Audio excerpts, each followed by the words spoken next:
번째 보상입니다.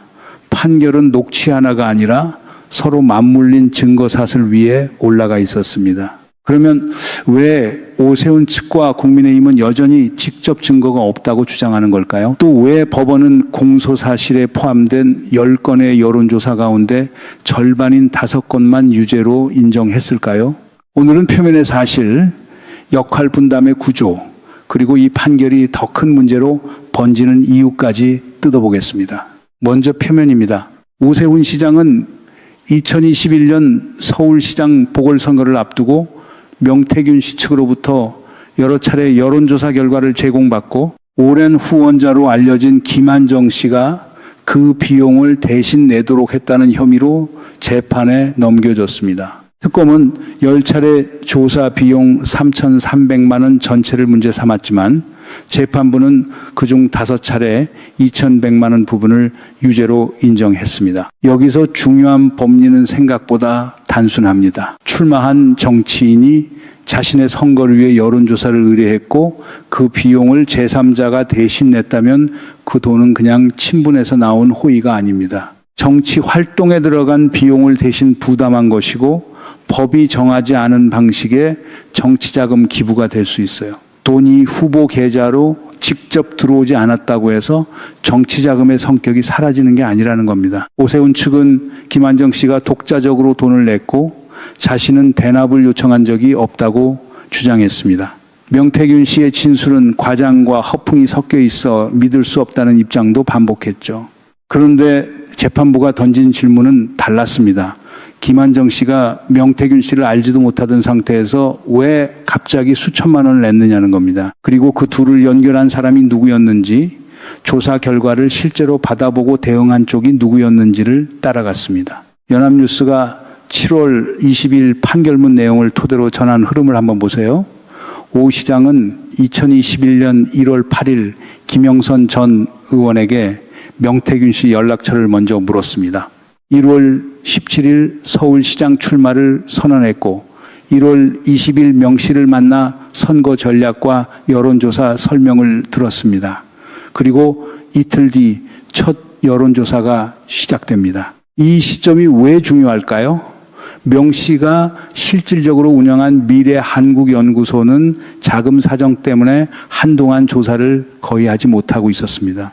그런데 오 시장과 접촉한 직후 짧은 기간에 3차례 조사가 잇따라 돌아갔어요. 돈이 없어 멈춰있던 조사 기간이 특정 후보와 만난 뒤 갑자기 움직였고 그 결과가 그 후보 쪽으로 전달됐다면 법원은 당연히 누가 시동을 걸었는지 보게 됩니다. 첫 조사 당일 오 시장이 명 씨에게 전화한 기록도 있었고 연구소 실무자 강혜경 씨가 늦게까지 여론조사를 해야 한다는 메시지를 지인에게 보낸 정황도 제시됐습니다. 이후 강철원 전 부시장이 결과와 공표 문제를 두고 명 씨 측과 연락한 내용까지 이어졌습니다.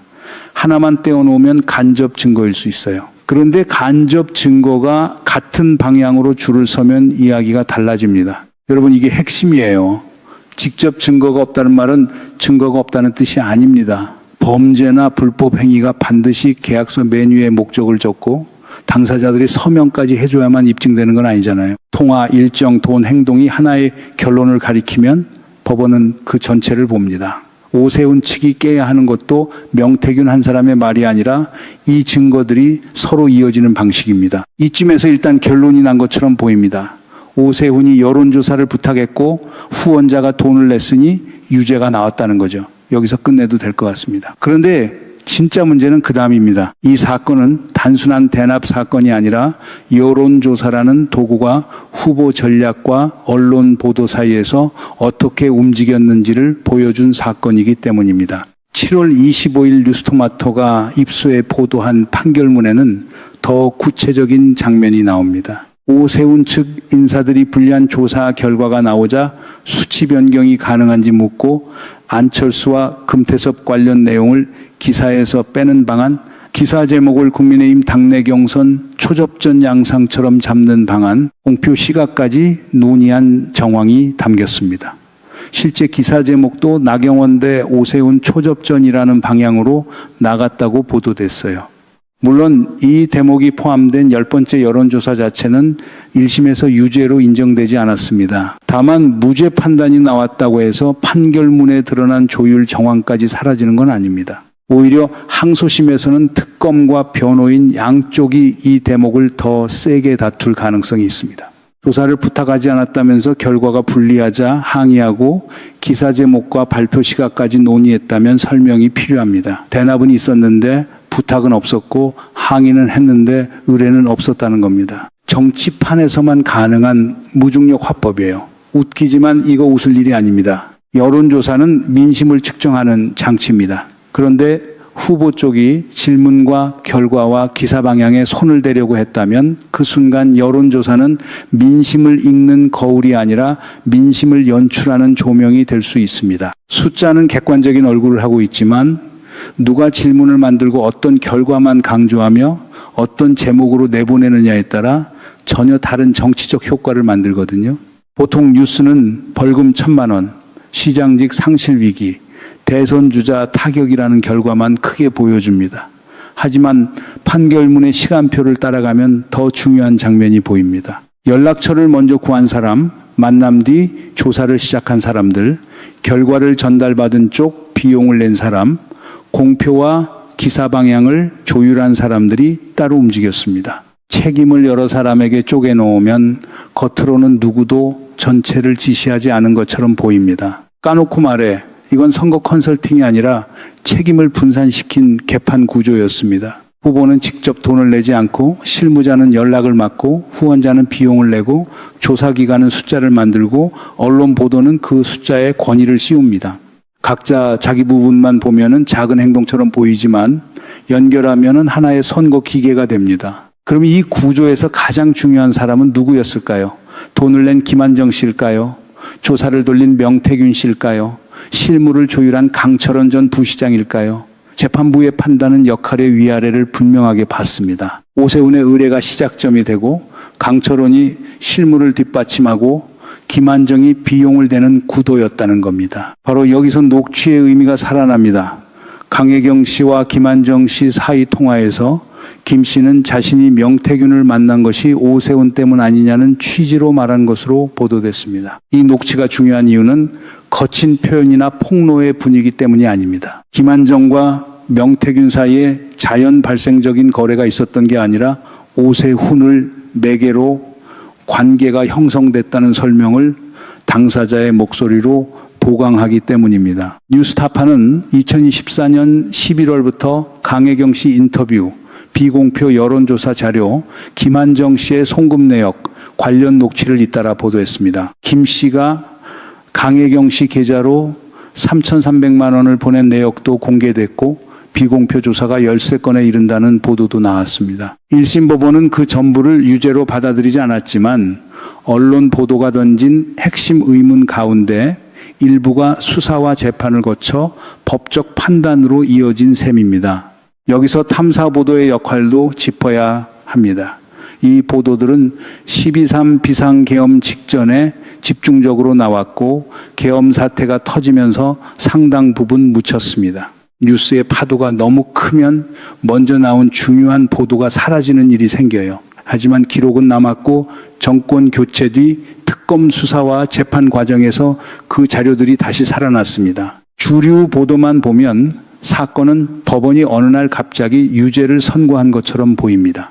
실제로는 한 기자의 인터뷰, 한 계좌의 송금 내역, 한 통의 녹취, 여러 통의 메시지가 거의 2년 동안 이어져 판결문 안으로 들어간 겁니다. 여러분이 처음 이 사건을 보고 뭔가 설명이 덜 됐다고 느꼈다면 그 감각이 맞았습니다. 빠져있던 건 판결의 결론이 아니라 결론까지 온 시간표였어요. 그런데 국민의힘은 판결 직후 여당 무죄, 야당 유죄라는 정치 판결 프레임을 꺼냈습니다. 이 주장이 설득력을 가지려면 최소한 재판부가 증거를 가리지 않고 특검 주장 전체를 받아들였어야 합니다.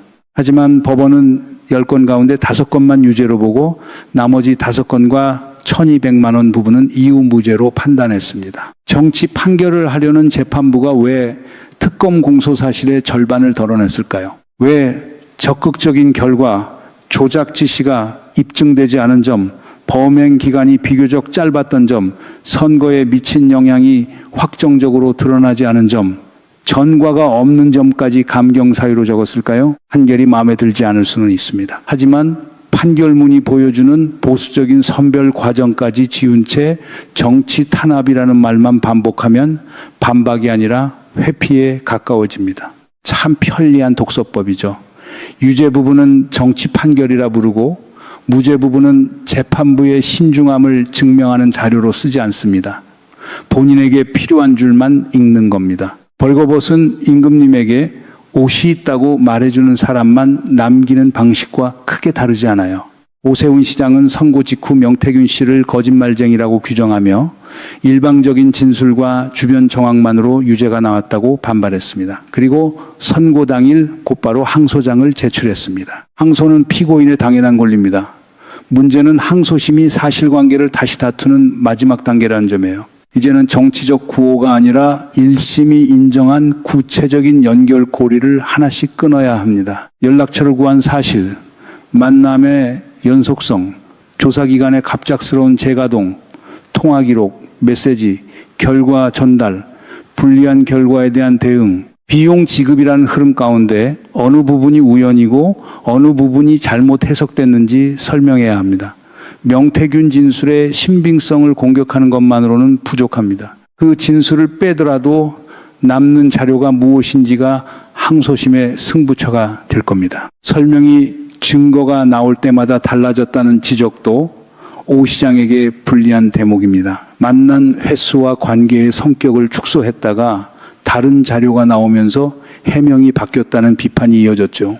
양측이 소년의 진짜 문제는 마지막에 진실을 말해도 믿어줄 사람이 없어진다는 데 있습니다. 항소심에서 필요한 건 더 큰 목소리가 아니라 처음부터 끝까지 흔들리지 않는 설명입니다. 그리고 이 사건에는 아주 잔인한 모순이 하나 있습니다. 오세훈 시장은 2004년 정치개혁 입법을 주도하며 정치자금의 투명성을 강조한 인물입니다. 이른바 오세훈법이라는 이름까지 붙었어요. 재판부도 오 시장이 여러 차례 국회의원과 서울시장을 지내 정치자금법의 입법 취지와 내용을 누구보다 잘 알았음에도 범행을 주도했다고 판단했고 재판 과정에서 선뜻 수긍하기 어려운 주장들을 폈다고 지적했습니다. 법을 몰라서 생긴 실수가 아니라 법을 잘 아는 사람이 경계를 넘었다고 법원이 본 겁니다. 이 차이가 죄질 판단을 무겁게 만들었습니다. 자신이 세운 기준이 자신에게 돌아온 셈이죠. 누워서 침 뱉기라는 말이 이렇게 정확하게 맞아떨어지는 경우도 드뭅니다. 문제는 여기서부터입니다. 항소심 결과가 오세훈 개인의 시장직만 결정하는 게 아니기 때문입니다. 특검법에는 1심 6개월, 항소심과 상고심 각각 3개월 안에 선고하도록 하는 이른바 633 원칙이 있습니다. 다만 강행 규정은 아니어서 실제 일정은 늦어질 수 있어요. 그래도 오 시장의 정치적 시간은 법정의 시간보다 훨씬 빠르게 줄어들고 있습니다. 벌금 100만 원 이상이 확정되면 시장직을 잃고 피선거권에도 제한이 생깁니다. 차기 대선 주자로 거론되던 인물에게는 사실상 정치 생명의 문제예요. 그래서 국민의힘 내부에서 공식적으로는 항소심을 기대한다면서도 다른 한편에서는 서울시장 후보와 대권 구도를 계산하는 움직임이 나오는 겁니다. 말은 결백을 외치지만 조직은 이미 빈자리를 상정하고 움직이기 시작한 셈입니다. 이게 처음이 아니에요. 보수 정치권은 위기 때마다 사법부를 공격하면서도 내부 인사 배치와 차기 구도에서는 가장 냉정하게 판결 가능성을 계산합니다. 밖으로는 정치 판결이라 하고 안에서는 후계 구도를 짭니다. 같은 입으로 두 말을 하는 게 아니라 한쪽은 지지층을 붙잡고 다른 한쪽은 권력 공백을 대비하는 역할 분담에 가깝습니다. 민주당도 이 판결을 자동 승리의 신호로 읽으면 안 됩니다. 서울시장 보궐선거가 열릴 가능성이 커진다고 해서 서울 민심이 저절로 민주당으로 움직이는 건 아니에요. 부동산, 전월세, 청년과 신혼부부 주거, 한강벨트의 체감 문제를 해결하지 못하면 사법 리스크로 열린 문 앞에서 다시 돌아설 수 있습니다. 개혁 진영에 이 판결은 선물이 아니라 준비 시간을 주는 경고에 가깝습니다. 이재명 정부가 부동산 정책을 조정하고 현장의 목소리를 듣는 과정도 그래서 중요합니다.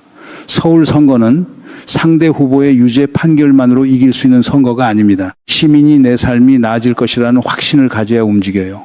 오세훈 사건의 법적 책임을 분명히 묻되 민주당은 동시에 서울의 생활 문제의 답을 내놓아야 합니다. 책임 정치와 유능함은 따로 갈 수 없습니다. 하지만 더 큰 구조는 서울시장 선거 바깥에 있습니다. 명태균 여론조사 사건을 둘러싸고 윤석열 전 대통령은 1심에서 유죄 판단을 받았고 오세훈 시장도 유죄를 선고받았습니다. 반면 김건희 씨의 무상 여론조사 관련 혐의는 하급심에서 무죄가 나왔습니다. 같은 인물, 비슷한 여론조사 제공 연결된 증언을 두고 법원의 결론이 엇갈린 겁니다. 대법원은 7월 24일로 예정됐던 김건희 사건 선고를 미루고 사건을 전원 합의체에 회부했습니다. 법조계에서는 서로 엇갈린 판단 기준을 대법관 전원이 정리하려는 것 아니냐는 해석이 나옵니다. 이건 오세훈 사건에도 남의 일이 아닙니다. 여론조사를 누가 의뢰했다고 볼 것인지 제3자 진술과 전달 진술을 어디까지 증거로 인정할 것인지 무상 제공의 정치 자금성을 어떻게 판단할지가 하나의 기준으로 묶일 수 있기 때문입니다. 잠깐만요. 이 대목에서 우리는 사건의 크기를 다시 봐야 합니다.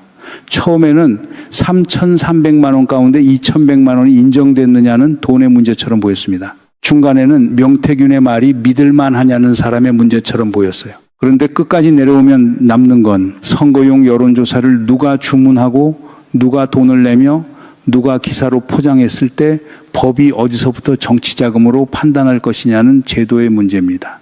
대납된 건 비용이 아니라 선거의 공정성이었습니다. 선거에서 돈은 단순한 비용이 아닙니다. 누구의 질문이 조사표에 들어가고 어떤 결과가 후보에게 먼저 전달되며 어떤 숫자가 언론 제목으로 확대되는지를 결정하는 힘입니다. 돈을 대신 내준 사람이 선이었다고 주장하더라도 그 돈이 특정 후보의 전략에 쓰였다면 유권자가 보는 선거판 자체가 달라질 수 있어요. 그래서 정치자금법은 금액보다 경로를 엄격하게 봅니다. 처음에 녹취한 파일이 서울시장 한 사람의 정치 인생만 흔든 것이냐고 물었습니다. 이제 답이 보입니다. 녹취는 문을 연 열쇠였을 뿐이고 그 문 뒤에는 후보와 실무자, 후원자와 조사기관, 기사와 숫자가 이어진 권력의 생산 라인이 있었습니다. 우리가 보고 있던 건 개인의 일탈한 건이 아니라 선거의 공정성이 여러 사람의 분업 속에서 희미해지는 과정이었습니다. 그리고 아직 끝나지 않은 층이 하나 더 있습니다. 뉴스타파는 김한정 씨가 운영한 공정과상생학교의 관계자들이 오세훈 캠프에서 활동했고 오 시장 당선 뒤 서울시 유관기관에 다수 취업한 정황을 보도했습니다. 2026년에는 공생학교 출신 인사들이 오세훈 캠프의 온라인 여론전 모의에 관여했다는 추가 보도도 나왔습니다. 오 시장 측은 특혜 채용이나 비선 조직 의혹을 부인해왔고 개별 채용은 절차에 따라 이루어졌다는 입장입니다. 이 의혹은 이번 유죄 범위와 별개지만 구조적으로 중요한 질문을 남깁니다. 선거 때 비용을 대고 사람을 연결한 후원 네트워크가 당선 뒤 공공기관 인사와 온라인 여론전에까지 이어졌다는 의혹이 사실이라면 우리는 선거 한 번의 불법 대납을 넘어 장기간 유지된 비선 정치 생태계를 들여다봐야 합니다. 누가 윗선이냐는 질문도 그래서 단순하지 않습니다. 명태균 위에 누가 있었느냐, 김한정 위에 누가 있었느냐만 물으면 또 한 사람을 찾는 데서 끝납니다. 더 중요한 건 누가 지시했든 지시하지 않았든 후보의 이익을 위해 여러 사람이 자발적으로 움직이고 서로 보상받을 수 있는 구조가 존재했느냐는 겁니다. 권력은 꼭 명령문으로만 움직이지 않습니다. 눈치를 읽고 관계를 만들고 자리를 기대하는 순간에도 움직여요. 이 구조가 확인된다면 가장 위험한 지점은 책임이 사라지는 방식입니다. 후보는 후원자의 독자 행동이라고 하고 후원자는 후보 때문에 사람을 만났다고 하고 실무자는 전달만 했다고 하고 조사기관은 의뢰받은 일을 했다고 말합니다. 모두가 일부만 인정하면 전체를 책임지는 사람은 없어집니다. 판결문이 한 일은 그 잘게 쪼개진 행동을 다시 한 줄로 연결한 것이었습니다. 오세훈 측은 항소심에서 이 연결을 끊으려 할 겁니다. 특검은 오히려 1심에서 무죄가 난 나머지 조사들까지 다시 다투려 할 수 있습니다. 법원은 명태균 진술의 신빙성, 통화와 메시지의 의미, 김한정 씨의 대납 동기, 강철원 전 부시장의 역할을 더 촘촘하게 보게 될 겁니다. 형이 줄어들 수도 있고 유지될 수도 있으며 일부 쟁점이 더 불리하게 바뀔 가능성도 배제할 수 없습니다. 확정된 건 1심 유죄와 항소가 시작됐다는 사실뿐입니다. 그래서 앞으로 볼 것은 세 가지 흐름이 아니라 하나의 연결된 흐름입니다. 항소심에서 증거 사실이 유지되는지, 대법원 전원합의체가 명태균 여론조사 사건의 법적 기준을 어떻게 세우는지, 그리고 정치권이 법적 책임을 정책과 지지층 결집으로 덮으려 하는지 함께 봐야 합니다. 어느 하나만 보면은 또 표면에 머물게 됩니다.